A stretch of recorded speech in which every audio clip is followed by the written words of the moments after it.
Let your eyes close, and let the river of 3,000 years carry you backward. There is no urgency tonight, no calendar pressing against your shoulders, only the slow drift of a story that was already aged when the first scribes pressed their reed styluses into wet clay. Picture, if you can, a low chamber in a city no living tongue still names with confidence. Azupiranu, the city of saffron, perched on the dark bank of the Euphrates more than 4,000 years ago. The walls are mud brick, still warm from the last breath of the desert sun, and the oil lamps burn low, their flames the color of relic gold. The smoke from those lamps leaves a soft black film along the ceiling that no servant will ever climb to wipe clean. A woman kneels there in the half-light, a priestess of Ishtar, bound by every law of her temple to remain childless, and yet, in defiance of every vow, she has given birth in secret. Her hands tremble. Her newborn son lies on a folded cloth at her knee, breathing softly, unaware that he has already been condemned by the customs of his city. Beside her, woven hours ago by candlelight, sits a small basket of bundled reeds. She has caulked it inside and out with bitumen, that thick, dead black petroleum tar that bleeds up from the cracked earth of Mesopotamia, and the smell of it fills the chamber, heavy, pungent, slightly sweet. It is the same substance that morticians of distant Egypt would one day use to anchor their dead against decay. She is, in this moment, sealing her own son inside the very material the world reserves for its corpses, hoping that what preserves the dead might also preserve the living. The priestess lifts the child. She speaks no name aloud, because to name him would be to claim him, and to claim him is to die. She lowers him into the basket. She seals the lid with 3 slow strokes of pitch. 3 months of secrecy behind her, 3 layers of black bitumen sealing the wood. 3 currents of the Euphrates waiting beyond her door to pull whatever floats into whatever dynasty would dare to claim it. Then she walks to the river, and she lets him go. This is the opening of the Akkadian birth legend of Sargon, preserved on cuneiform tablets that modern scholars catalog as CT 1342-43. Fragments unearthed from the ruined libraries of Nineveh and Babylon and tied, in 3 of their 4 surviving copies, to the personal collection of a king named Ashurbanipal. The tablets are written in Akkadian, and they speak in the first person, in a voice that crosses the threshold of millennia, like a hand reaching across a low table in candlelight. "I am Sargon," the voice says, "mighty king, king of Akkad. My mother was a high priestess. My father I did not know. My city was Azupiranu, on the bank of the Euphrates River. My mother, the high priestess, conceived me. In secret she bore me. She placed me in a basket of bundled reeds and sealed the opening with tar. She cast me onto a river from which I could not climb out. But the river bore me up, and it carried me to Aki, a water drawer. And Aki the water drawer raised me himself as an adopted son." You may already feel a strange recognition stirring beneath your ribs, the way a half-remembered melody surfaces just before sleep. Drift further still, past the dynasties that built their thrones from mud and reed, and let your awareness slide forward into a different river, narrower, slower, greener, lined with papyrus instead of date palm. You are now standing on the bank of the Nile, perhaps 1,000 years downstream of that Akkadian birth, in a country whose god-king has issued a decree of murder. Pharaoh has commanded the killing of every Hebrew newborn son. In a small Levite household, a woman named Jochebed has hidden her child for 3 months in a darkened chamber that smells of milk and fear. She too weaves a basket. She too lines it with slime and pitch. She too sets the child upon the water. The Hebrew text in Exodus chapter 2 does not say boat. It does not say ship. It selects, with a kind of sacred deliberation, a rare word, teva, a word that appears in only one other place in the entirety of the Hebrew Bible. The other place is Genesis. The other vessel is the Ark of Noah. 2 vessels in all of Scripture. 2 arks pitched against the unmaking of the world. 2 infants entrusted to a substance the world reserves for its corpses. The pattern is not subtle. The pattern is, in fact, almost insulting in its tightness. A mother in disgrace or in fear, a child marked for death, a basket of reeds, a ceiling of bitumen, a river that becomes both grave and cradle, a rescuer drawn out of the water, a destiny that swells into the shape of empire. The structural skeleton of the Sargon legend and the structural skeleton of the Moses legend are the same skeleton, simply dressed in different cloth. Yet for nearly 2,000 years of Orthodox memory, the parallel was not discussed at all. The Akkadian tablets lay buried beneath the dust of fallen Nineveh, sleeping under the bones of dynasties that no priest still prayed for. And the Hebrew text was read as if it had descended whole from a cloud, untouched by any older hand. The tablets surfaced again only in the 19th century, when European spades cut into the mounds of Mesopotamia and dragged the cuneiform back into daylight. Drift down with me then into the question that the dust of those tablets quietly raises. What if the story you have always been told as the singular birth of a singular prophet is in truth the inheritance of an older imperial blueprint, polished by exiled scribes in a foreign city, refitted for a different god, and offered back to a grieving people who needed a beginning that could outlive an empire? That question is the door at the bottom of this descent. We will pass through it slowly, very slowly, because the answer has been kept locked in a vault older than any cathedral, older than any synagogue, older even than the alphabet that writes their names. Sink lower into the basket, lower into the dark, caulked hollow of pitch and water, because the next descent moves not through space, but through the long, quiet centuries of human memory. To understand what really happened to the river baby story, you have to follow the scribes themselves. You have to see them. Picture a long, low scriptorium somewhere in the heart of Babylon, mid-6th century before the Common Era. The Judean exile is in its 2nd decade. A generation of Hebrew priests, lawyers, and royal analysts have been carried away from a Jerusalem that lies in ruins behind them, their temple stones cracked open to the desert sun, their golden vessels melted down for foreign coffers. They sit at borrowed desks in a foreign capital, surrounded by the cuneiform libraries of their conquerors. The walls are not mud here, but glazed brick, blue as a moonless midnight, and the air smells of hot lamp oil and aged barley. They are scholars in chains, and they have been given access, perhaps as a courtesy, perhaps as a slow humiliation, to the imperial archives of the empires that have crushed them. On those shelves, baked into long cylinders and slabs of clay, sit the tablets that tell the birth of Sargon.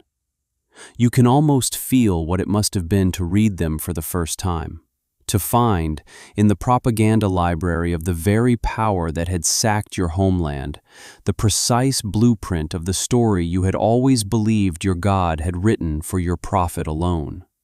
The basket, the bitumen, the river, the rescue, the rise. The same sequence, the same phrasing, the same theological logic, in a tongue that had been considered pagan for 1,000 years. A sober scholar today, working from text-critical analysis, would call this what it plainly is. The Hebrew narrative of Moses' infancy is a deliberate, sophisticated literary adaptation, performed by exiled scribes who had finally read the source, and who chose not to flinch from it, but to absorb it, invert it, and turn it like a key in a foreign lock. Where the Akkadian legend uses the basket to legitimize an emperor of conquest, the Hebrew version uses the same basket to legitimize a deliverer of slaves. Where Sargon emerges to crush cities, Moses emerges to free them. Same vessel, different cargo. The scribes did not borrow in panic. They borrowed in defiance. Some of them likely had a more recent emperor in mind as well. Sargon II of Neo-Assyria had styled himself the heir of the original Akkadian Sargon, reviving the old name and republishing the legend as imperial propaganda. To recast the river baby tale for a Hebrew prophet was, in a hidden register, to mock the entire theology of Assyrian and Babylonian kingship, to take their own myth of divinely chosen tyranny and turn it inside out. Other scholars suggest the figure encoded into the rewritten Moses is closer to home. Perhaps King Hezekiah of Judah, whose reign saw both Assyrian invasion and miraculous deliverance. Whichever reading you favor, the conclusion is the same. The river baby story did not fall from heaven. It rose, slowly and deliberately, from the mud of an empire's library, in the trembling hand of a defeated nation that refused to be erased. Surrender now, the way the priestess once surrendered her child to the current, and let the centuries spool forward like a long, dark thread on a slow loom. You are no longer in Babylon. You are in Upper Egypt, in the rocky cliffs near a town called Nag Hammadi, in the year of our common era, 1945. A man named Muhammad Ali, while digging for fertilizer beneath a red sandstone cliff, strikes a sealed clay jar. Inside that jar lie 13 leather-bound codices that have not been read by human eyes for nearly 1,600 years. Among them sits a book called the Secret Book of John, the Apocryphon of John, a Sethian Gnostic gospel in which Christ himself, again and again, interrupts the assumed reliability of Moses. It is not as Moses said, the Savior tells his disciple. It is not as Moses said about the flood. It is not as Moses said about the ark. It is not as Moses said about the creation of woman. For the Gnostics who wrote that text, the entire material world, including the rivers and the baskets and the empires you have just been picturing, was the construction of a flawed and ignorant lower god they called Yaldabaoth, the Demiurge, the first ruler. Beneath him serve the archons, lesser powers who governed the visible plane and trapped the divine spark of light inside the prison of flesh. In that worldview, the orthodox story of Moses being lifted from the Nile was not a rescue at all. It was a binding. A small, glowing soul anchored more deeply into the matter of a fallen cosmos. Its mission quietly redirected by powers that called themselves divine, but were not the true light. The story you grew up with was, by this reading, a beautiful piece of cosmic camouflage, and the prophet himself, a courier for a God who was not the God he believed he served. You can perhaps imagine why the Orthodox Church could not allow such a reading to survive. By the 4th century, the bishops were already moving against it. Eusebius of Caesarea wrote whole volumes designed to construct an unbroken historical line from the apostles, a line that left no room for the Gnostic texts, no room for the older Akkadian parallels, no room for any suggestion that the foundational myth of Israel had been assembled from older clay. Epiphanius of Salamis, on his island in Cyprus, called the Gnostic communities a tear-like thorny growth, and proudly recorded the expulsion of nearly 80 individuals from his city. Books were burned. Codices were buried in jars beneath the cliffs of Egypt by monks who could not bear to destroy them and could not afford to keep them. A stranger countercurrent was rising elsewhere. In the dry caves above the Dead Sea, the sectarians of Qumran were doing the opposite, copying out fresh apocryphal scrolls of Moses, fragments now numbered 4Q374, 4Q375, 4Q376, 4Q377, in which Moses is raised to the edge of divinity, lifted above all comparison, insulated by sheer mythic altitude from any pagan ancestor. Three reactions to the same buried truth.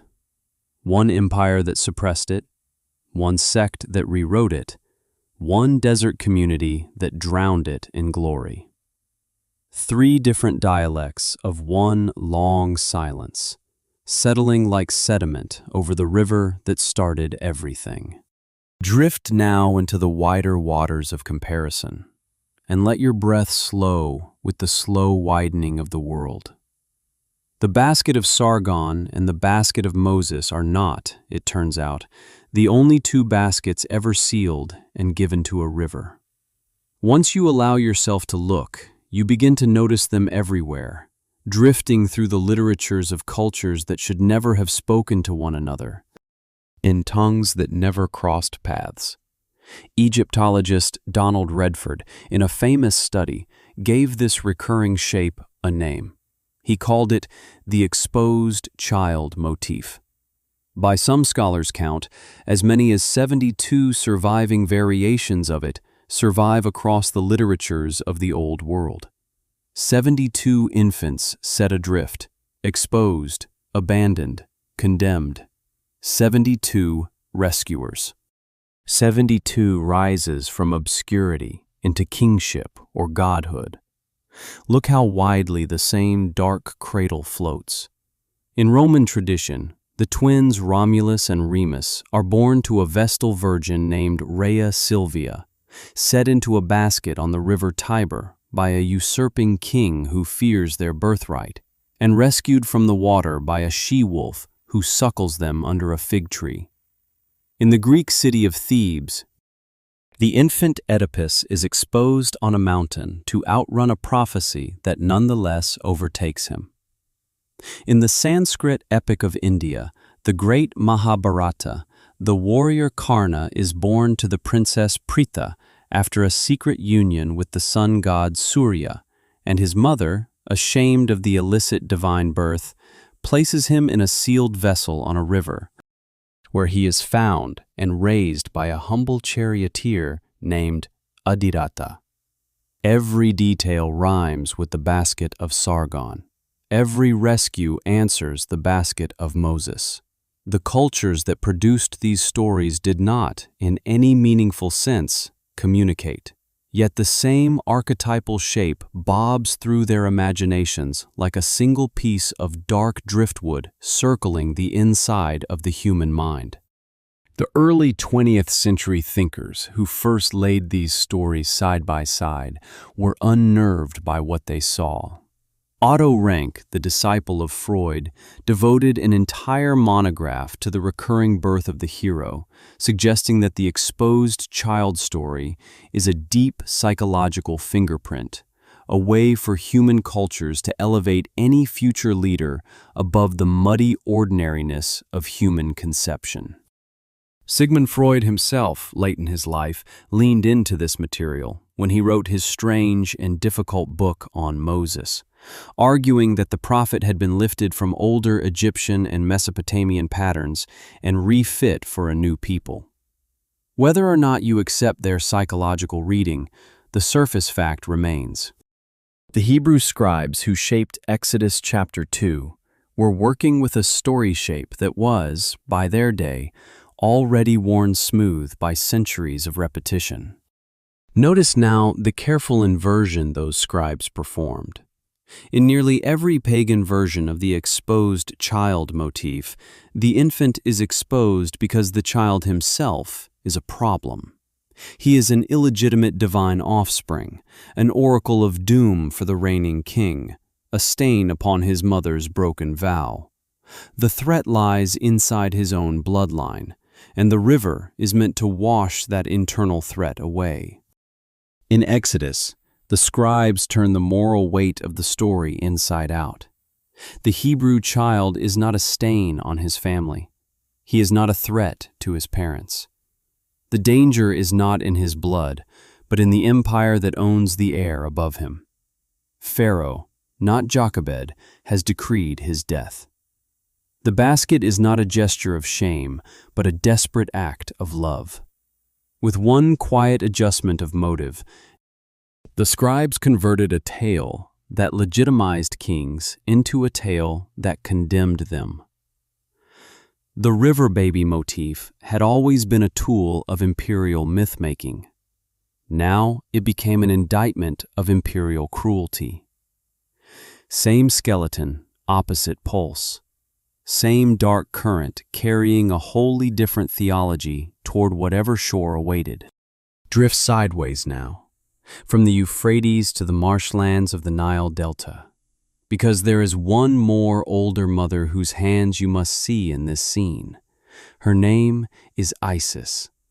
Long before Hebrew scribes ever opened a tablet of Sargon, the Egyptians were already telling, in painted tomb walls and carved temple inscriptions, the story of a goddess who hid her infant son in a thicket of papyrus reeds at a marshy place called Chemis, deep in the lower Nile. Her son was Horus, the falcon-headed child destined to inherit the throne of his murdered father, Osiris. The murderer, Set, the god of storms and the red desert, prowled the marshlands seeking the child to finish what he had begun. Isis kept Horus alive among the reeds, fed him in secret, and let the rustling papyrus mask his cries from the wind. Now look again at Jochebed on her riverbank, placing her child among the flags by the river's brink. The Hebrew scribes did not only borrow Mesopotamian apparatus, they borrowed Egyptian geography, the very landscape of the thread itself, and they bound the two together. A Mesopotamian basket inside an Egyptian thicket. A Sargon vessel hidden within an Isis hiding place. The result is a single scene that resonates simultaneously with two different cultures of memory. There is one more piece of borrowed material, and it is perhaps the quietest and most audacious of all. The very name of the prophet. In 1849, shortly after the Egyptian hieroglyphs had finally been cracked open by the deciphering scholarship of European linguists, the German Egyptologist Richard Lepsius proposed that the Hebrew name Moshe, which we now render as Moses, came directly from the Egyptian root missi, a verb meaning to be born or to be a son. You hear that root all over the throne names of New Kingdom Egypt. Thutmose, born of Thoth. Ramesses, born of Ra. Ahmose, born of the moon god Ea. The Egyptian royal nomenclature pinned every prince to the divine parent who had begotten him. The Hebrew scribes took that royal suffix, stripped it of its pagan deity, and gave it back to a Hebrew slave child as his only name. He is simply born, begotten, son, without prefix, without owner. The most theologically charged subtraction in the history of language, a name that quietly says, this child belongs to no Egyptian god. He is the son of no pharaoh. He is, instead, the bare verb of birth itself, awaiting the only deity who has not yet been named. Lay your hand on the cold rim of the basket now. Close your eyes inside that small, dark vessel and let the river do the rest. To know what really happened to the child in either of these stories, you have to step closer to the physical reality of what was being done. Strip away the theology, strip away the politics, strip away the centuries of scribal commentary, and what remains is a small, terrified body inside a sealed reed coffin, set upon a body of water vastly older and more indifferent than any empire that claimed to govern its banks. Begin with the rivers themselves. The Euphrates, called Buranun by the ancient Sumerians, is born high in the harsh Taurus mountains of what is now eastern Turkey, where snowmelt streams gather under cliffs the color of bone. From there it slices, slow and brown, through the cradle of civilization, fed by tributaries swollen with silt, until it widens into the irrigation deltas of southern Mesopotamia. The Nile, by contrast, is born from monsoon rains over Ethiopia and from clear lakes in the heart of equatorial Africa, and travels thousands of miles northward through desert before fanning out into the green fingers of the delta. These two rivers are nothing alike in temperament. The Euphrates is a worker's river, a current of mud and labor, prone to violent flooding. The Nile is a ritualist's river, slow and predictable, its annual rise so reliable that whole religions were built around its rhythm. Yet on the bank of each, in the same poetic logic, a desperate mother places a sealed basket and lets go. The bank itself, in either river, is not a beach. It is a thick, sucking world of marsh. Lining the muddy edges of the Euphrates and the Nile alike grew towering forests of Phragmites australis, the common reed, sometimes rising 15 feet into the air. The wind moves through such reed beds with a constant, breathing hiss, like the slow exhalation of a sleeping giant. A sound the old ear often interpreted as the murmuring of restless spirits, or the muffled conversation of water demons among the stalks. The ground underfoot would have been black, soft, half water, alive with frogs and fish, and the slow hush of insects. In Egypt, the reed beds also harbored crocodiles and hippopotami, animals capable of crushing a small craft without a sound. In Mesopotamia, they harbored boars, wildcats, and snakes the length of a grown man. The infant in the basket is not, in any sense, being placed in a peaceful pond. He is being placed at the doorway of the marshland, the borderland between civilization and chaos, where every shadow has teeth. Now slip closer to the basket itself. Sargon's mother, the priestess of Ishtar, wove hers from sharp, fibrous bundles of rushes, and his Hebrew counterpart Jochebed wove hers from papyrus, a plant whose triangular green stems were so abundant in the delta that whole industries were built around it, including, almost cruelly, the writing material on which his story would later be inscribed. Both women caulked their baskets, inside and out, with bitumen, the thick, dead-black petroleum tar that bleeds up out of natural seeps in Mesopotamia and along certain stretches of the Levant. Bitumen is not paint. It is not a coating in any modern sense. When heated over fire, it becomes a viscous, glistening substance the color of a starless night, and it smells the way an oil refinery smells. But older, slower, sweeter. Reed against skin, pitch against breath, water against wood. That is the entire sensory world of the child for those first hours. The bitumen has another, darker history. The Egyptians, when they perfected the art of mummification, used heavy quantities of bitumen to anchor their dead against decay, lining the wraps and cavities of the embalmed body so that time itself could not enter. The very word mummy, in fact, descends from a medieval Persian term for bitumen, mumia. So consider what is happening to the child in either basket. He has been sealed, with a substance reserved for the dead, into a small wooden chest the rough shape of a coffin, set adrift on a river that, in his culture's imagination, marks the threshold between the living world and the underworld. He is, for all practical purposes, undergoing the ritual of mummification while still drawing breath. He is being preserved as a corpse in the hope that he will somehow continue as a living son.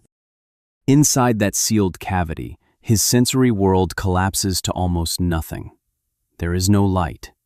There is only the rough, scratchy texture of dried reed against fragile newborn skin. There is the heavy, almost honey-thick fume of warm tar trapped inside a closed space. There is the gentle, irregular sway of the current beneath the wooden floor. The way the basket lifts on a wave and tips forward and rocks slightly back, never twice the same. There is the muffled lapping of water against pitch, an acoustic that human ears recognize even in adulthood as the same low rhythm that filled the womb. The infant in the basket is being unmade and remade at once. He has been expelled from one body and placed inside another, smaller, darker body that will carry him through the dangerous current of the world. Outside the basket, the night fills with sounds that he cannot interpret, but that lay themselves down as a permanent atmospheric coat over his future memory. The chanting from the high ziggurats of Mesopotamia, rolling down across the river in slow waves of low syllables. The distant calls of priests on the upper terraces of Egyptian temples, calling the hours of the night watch. The clatter of cattle bells, the cracking of fire in a watchman's brazier, the low conversation of bargemen far downstream. Under all of it, the vast, indifferent hush of the river itself, dark beneath the dark, carrying him steadily through the geography of an empire that has no idea he exists. In the Egyptian imagination, beneath that surface lay the primordial ocean called Nu, the uncreated water that existed before the gods drew the first horizon. Coiled in that water lay Apep, the great serpent of chaos, 16 yards long, his head a single block of solid flint, an entity whose only desire was to swallow the sun and unmake the cosmos. The infant's basket floats over that abyss.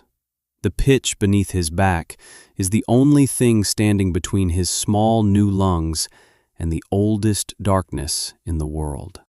Drift one more step inward now, away from the bank, away from the city, away from the names of empires. We are leaving the surface of the story and slipping under it, into the cold philosophical water that the old world believed lay beneath every river baby tale. Because to the people who first told these stories, the basket on the current was not a sentimental scene. It was a formal proceeding. In the legal codes of Mesopotamia, in the laws of Hammurabi, and the older Sumerian rituals that preceded them, the river was not a metaphor. The river was a judge. When a person stood accused of a crime that could not be settled by witness or evidence, they were taken to the bank, bound or burdened, and given to the current. If the river dragged them under, the verdict was guilt. If the river bore them up and carried them safely to a distant shore, the verdict was innocence. The decision belonged to the water itself, which was understood to be a sentient deity in possession of perfect, unappealable judgment. To set an infant inside a sealed basket and to push that basket into the Euphrates or the Nile was therefore not simply an act of desperation. It was a deliberate submission to divine arbitration. The mother was saying, in effect, "I cannot save him. You must decide."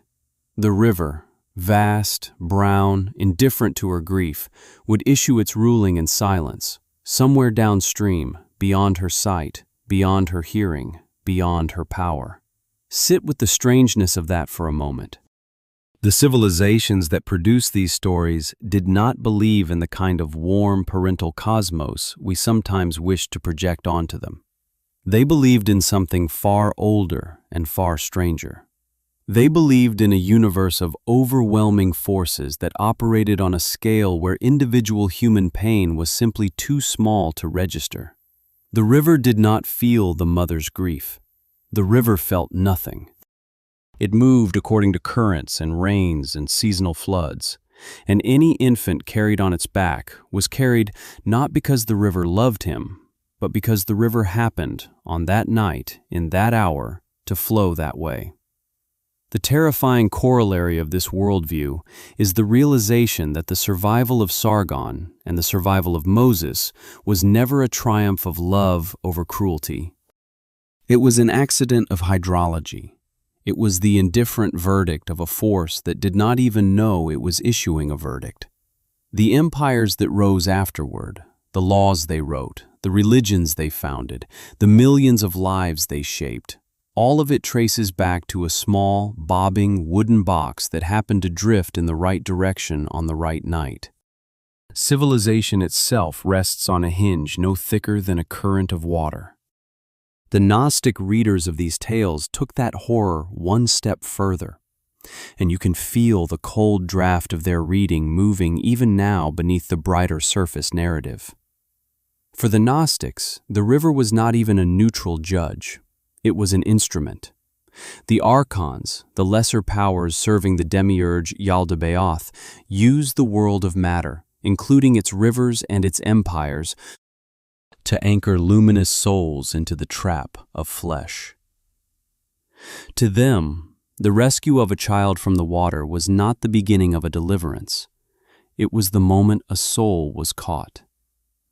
The soft hands of the rescuer, the warmth of adoptive arms, the elevation into a royal court, the destiny of leadership. All of these were the gilded chains that snapped shut around a spark of light that should never have descended into the visible world at all. The Gnostic cosmos is a pen in their grimmer parable, and the souls inside it are like turkeys who believe they understand the farmer who feeds them. We hear his footsteps. We learn his rhythms. We accept the rituals of our captivity. We do not, until the last moment, understand the slaughterhouse for which we have been raised. Read in that light, the rescued child is not the hero of his story at all. He is the prisoner of a story written by the wardens of the world. There is a quieter, more luminous reading of the same horror, and it comes from the Hebrew language itself. Recall the rare word the scribes chose for the basket. Tevah.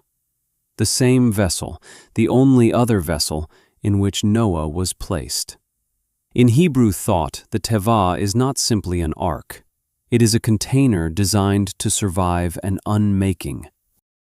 A sealed wooden chest that protects whatever is inside it from a world being deliberately erased. When Jochebed lays the infant Moses in a tevah and pushes him into the Nile, she is reenacting, in miniature, the cosmology of the flood. She is conceding that the world around her, the empire of Pharaoh, the river of crocodiles, the order of human kingship, has become unsurvivable, and she is committing her son to the only architecture that has ever passed through such a disillusion before. The dark waters around the basket are not, in this reading, ordinary water. They are Tehom, the primal, formless deep mentioned in the second verse of Genesis, the chaos over which the Spirit moved before light was named. The infant is being returned, briefly, to the condition of the world before creation. He is being unmade in order to be remade. Only those who have passed through that erasure, the tradition implies, are fit to lead a people out of an empire that is itself a kind of darkness. You can feel, perhaps, the philosophical undertone tightening softly around your shoulders even as you slip toward sleep. The mother who places the child in the basket has already lost him. The rescuer who lifts him from the water believes she is making a free choice, but the older texts make clear that she is not. The goddess Ishtar guides Sargon's drift. The God of Israel guides the daughter of Pharaoh. Human beings move through these scenes like figures in a dream they did not author, performing acts of love and mercy that are simultaneously moves on a board they cannot see. The mother forced, the water forced, the drawer of water forced. 3 forms of compelled tenderness in service of a destiny none of them chose. And the infant himself, asleep in the dark of his small sealed coffin, is the only one whose mind is still soft enough to absorb the truth of the situation without breaking. His sanity survives the ride because there is, as yet, no civilization inside him to crack. He absorbs the indifferent vastness of the river as the simple texture of reality, and he grows up, inside that absorbed vastness, into the kind of leader who can stand alone before a god and not flinch. Drift into the marginal corners of the story now, into the loose threads the orthodox hands forgot to trim. Every text of this scale leaves rabbit holes at its edges, dim side passages too strange to canonize and too persistent to delete. And the river baby story is no exception. Lower your shoulders, slow your breath, and let me show you a few of the side doors before we close the vault for the night. There is a small, almost forgotten quarrel among the translators of the Sargon legend. The Akkadian word for his mother, Entu, is rendered today as high priestess. But older, stranger translations of the same word read it not as priestess, but as changeling, from the root inu, meaning to change or to substitute. In that older reading, Sargon's mother was not merely a priestess who broke a vow. She was something altered, something exchanged, a being whose human seeming was itself a kind of disguise. Whether or not you accept that thread, the very ambiguity inside a single Akkadian word should remind you that the foundations of empire rest on words whose meanings shift in the candlelight. There is another door, opening onto the Euphrates itself. In the 9th chapter of the Book of Revelation, the Euphrates is not described as a fertile crescent. It is described as a prison. 4 angels, the text says, are bound at the great river Euphrates, restrained until the appointed hour. The river of Sargon's birth, in that later reading, is also the lid of an underworld penitentiary. The infant on that current is drifting along the roof of a sleeping prison. The pitch beneath his back, the only thing between him and a layer of cosmic punishment older than his civilization. A third door opens onto Hebrew itself. The word teva, used for both Noah's Ark and Moses' basket, has no native Hebrew root that scholars can confidently identify. Linguists suspect it is a loan word from Egyptian, from the word tbt, meaning chest or box. The very vessel that carries Moses out of Egypt is, in its name, a borrowing from Egypt. Notice, too, that the Hebrew Bible never uses teva for the Ark of the Covenant. That sacred chest is always aron, a different word, a word for a coffin. Teva is reserved for the architecture of biological survival when the sky itself has turned against the world. Aron is reserved for the architecture of divine presence carried through the wilderness. 2 arks, two grammars, one language drawing a quiet line between a body that must be saved and a holiness that must be carried. A fourth door opens onto the body itself. Among certain Midrashic readers, the entire arc of Exodus, beginning with Moses in the basket and ending with Israel passing through the Red Sea, is read as a single extended metaphor for a difficult labor. Egypt is the womb. The brick-making is the contraction. The plagues are the convulsions. The breaking of the sea is the breaking of the waters. And the people emerging on the far shore are the new nation, expelled into the dry air of its first breath. The basket on the Nile, in that reading, is the first contraction, the first hint that something inside the empire is preparing to be born. A final door swings open onto the writings the orthodoxy chose not to keep. The canonical scriptures fall silent on most of Moses' childhood, and into that silence flowed centuries of apocryphal speculation about secret tutelage in the Egyptian court, angelic visitations, a child who learned the wisdom of two empires before he renounced both. The orthodoxy quietly closed those texts, just as it closed the older Sargon parallel, and just as it closed the Gnostic Gospels of Nag Hammadi.